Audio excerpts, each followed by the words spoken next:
एक युवक ने शादी के कुछ साल बाद पिता से कहा कि वह विदेश जाकर व्यापार करना चाहता है। पिता ने उसकी मंजूरी दे दी। युवक अपने माँ बाप और गर्भवती पत्नी को छोड़कर व्यापार करने विदेश चला गया। उसने विदेश में कड़ी मेहनत की और धन कमाया और वह बहुत अमीर सेठ बन गया। लगभग 15 वर्ष धन कमाने में बीत गए तो उसे घर लौटने की इच्छा हुई। पत्नी को पत्र लिखकर उसने आने की सूचना दी और जहाज में बैठ गया। वह सेठ कुछ दिनों बाद अपने नगर पहुंचा। नगर के एक चौराहे पर ही उसने देखा कि एक व्यक्ति एक बोर्ड के साथ खड़ा था। उस बोर्ड पर उसने लिख रखा था, बेशकीमती ज्ञान के सूत्र। सेठ ने उस व्यक्ति के पास जाकर पता किया तो उसने बताया कि मैं बेशकीमती ज्ञान के सूत्र बेच रहा हूँ। तो सेठ बोला, ठीक है, एक सूत्र मुझे भी दे दो। वह आदमी बोला, मेरे हर ज्ञान सूत्र की कीमत 100 स्वर्ण मुद्राएं हैं। सेठ को यह सौदा महंगा तो लगा, लेकिन उसने एक ज्ञान सूत्र खरीद लिया। उस व्यक्ति ने सेठ को ज्ञान का सूत्र दिया, कोई भी कार्य करने से पहले 2 मिनट रुक कर सोच लेना। सेठ ने वह सूत्र अपनी डायरी में लिख लिया। सेठ को अपने घर पहुंचते पहुंचते रात हो गई। सेठ ने सोचा, इतने सालों बाद लौटा हूं तो क्यों ना सीधे पत्नी के पास पहुंचकर उसे सरप्राइज दूं। घर के चौकीदार को इशारा से अंदर कुछ भी कहने से मना कर दिया और सीधे पत्नी के कमरे में गया। वहां का नज़ारा देखकर वह चौंक गया। उसने देखा कि उसकी पत्नी के साथ एक युवक सोया हुआ था। यह देखकर सेठ गुस्से से आग बबूला हो गया।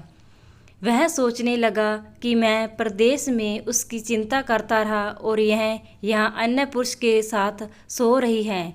आज मैं इन दोनों को जिंदा नहीं छोड़ूंगा। वह गुस्से से अपनी तलवार निकालकर दोनों पर वार करने ही जा रहा था। इतने में उसे 100 स्वर्ण मुद्राओं के बदले जो ज्ञान सूत्र खरीदा था उसकी याद आ गई। कुछ भी कार्य करने से पहले 2 मिनट सोच लें। वह 2 मिनट सोचने के लिए रुका। उसने तलवार वापस पीछे हटाई, लेकिन वो किसी बर्तन से टकरा गई।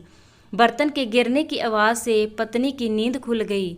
आँख खोलते ही उसने अपने सामने अपने पति को देखा तो वह बहुत खुश हो गई और बोली, आपके बिना जीवन सूना सूना था।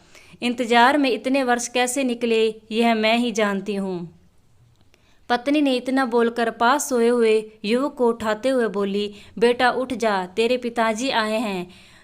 युवक उठकर जैसे ही पिता को प्रणाम करने झुका तो माथे की पगड़ी सेठ के पैरों में गिर गई। उसके लंबे लंबे बाल बिखर गए। सेठ की पत्नी ने कहा, यह आपकी बेटी है, इसके सम्मान को कोई आंच न आए, इसलिए मैंने इसे बचपन से ही पुत्र के समान पालन पोषण और संस्कार दिए हैं। यह सुनकर सेठ की आंखों से आंसू की धारा बह निकली। उसने पत्नी और बेटी को गले लगा लिया और सोचने लगा, यदि आज मैंने उस ज्ञान सूत्र पर अमल नहीं किया होता तो आवेश में आकर कितना अनर्थ हो जाता।